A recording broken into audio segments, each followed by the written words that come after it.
Corey Kluber makes his return from the DL.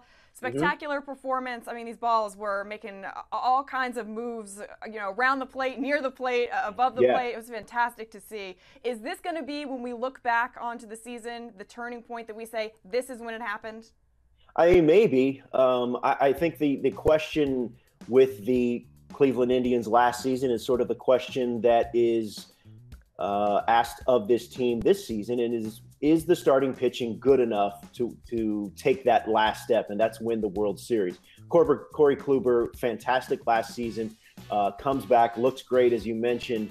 I think the lineup is slightly ahead of the Astros in terms of overall depth and how dangerous that lineup is. It's just for me just a slightly better lineup than the Astros. So I think that Cleveland, for me, still is the team that will come out of the American League and represent the American League in the World Series, and I think that they will ultimately win it. But again, what about Carrasco? What about Salazar? Clevenger has looked very good at times this season. The bullpen, fantastic as always. So yeah, it's what is the starting pitching going to look like? What are they going to do for the course of the season, and more importantly, in the playoffs? What is it that you have the edge going to the Indians over the Astros lineup? I think Francisco Lindor is the best player in baseball. Save for Mike Trout. We kind of put Mike Trout aside. I mean, he's all world. So it's for me, it's Trout and then Francisco Lindor. Wow. And there's not that big of a gap between Lindor and Correa, then, is there?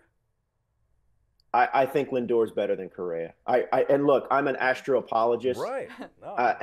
I'm the biggest Astros fan, and I love Carlos Correa. I think he is on the field, off the field, everything you want in a franchise player.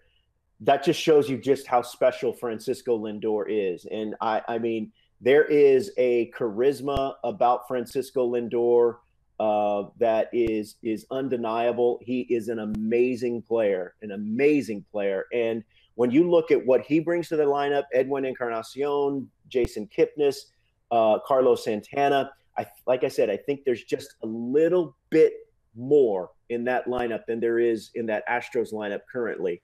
But as I said, we don't know what these teams are going to look like after the trading deadline once rosters expand. So there's still a lot of baseball to be played. No, both teams have great double play combos there. But I might give the edge to the Stros because of Yuli Gurriel and that hair. I mean, nobody has that hair. I love that.